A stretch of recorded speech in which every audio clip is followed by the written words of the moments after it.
So I'm Benjamin Honey. I now live in South Georgia. I was in the military for 6 years in a reconnaissance detachment.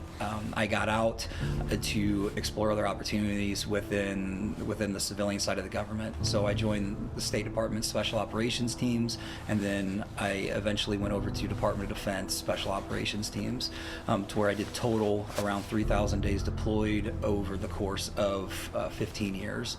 Once we arrived on site for the elite physicals, at that point, our main focus was to obtain data points that we could use for later on sustainment, because a lot of us are coming in with injuries that we've been dealing with for 6 months all the way up to 6 years, even up to 16 years. Essentially, we are athletes. We're just a different type of athlete. So we've used and abused our bodies in a sense that doesn't really correlate to a normal sport.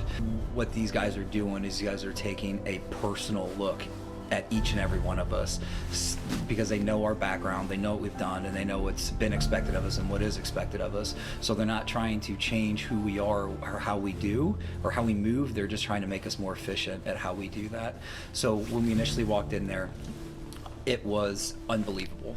This facility is top notch. The care and attention from the minute you walked in the door, you knew you were in a professional entity, that you could relax, you could let your guard down, and you could essentially just follow the process and trust the process. So they brought us in and we did the gait analysis first. So immediately off the bat, they noticed that we're used to movement under load for time under tension, being rucksacks, ballistic equipment, whatever it may be. That initial data point is key for us to understand what we need to do with our body.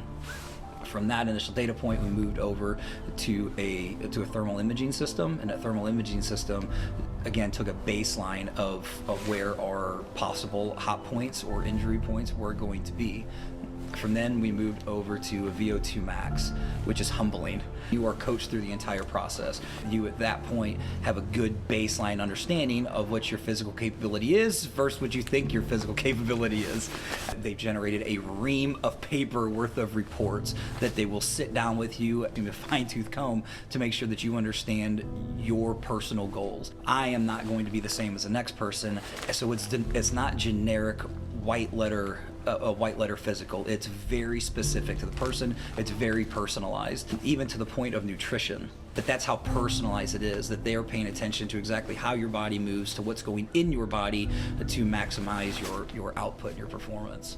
People always hear about service member transition, but until you actually transition yourself, you don't fully understand what that means or what that entails.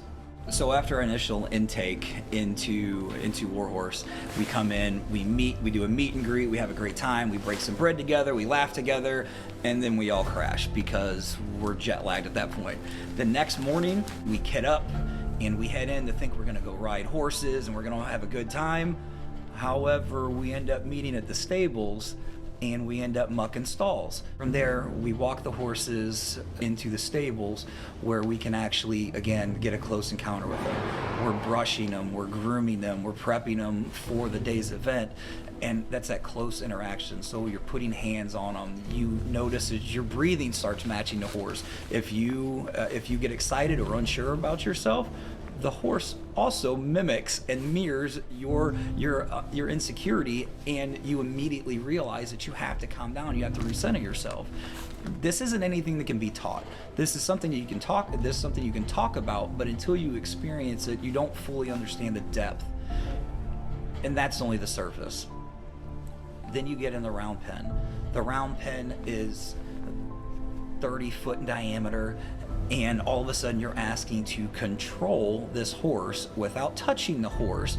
And for me, coming from motorcycles, there's no throttle and there's no brake. So this horse has a mind of its own. So in order for me to convey the message that I need to this horse, I have to be 100% in tune with the horse and where I am in time and space. You don't think about your problems at home. You don't think about your problems at work. You don't think about the problems with your body, because you and that horse are locked in sync. As a transitioning service member, an opportunity passed is an opportunity lost. Warhorse for Veterans is established for the transitioning service members. So for a service member that don't think they have an issue transitioning, then that knowledge that they can gain by coming here might help a friend or a family member that is transitioning. Then they're going to learn something about themselves, they're going to learn something about horsemanship, but ultimately you're going to be able to carry that knowledge to somebody that possibly needs it more than you or equally as much as you.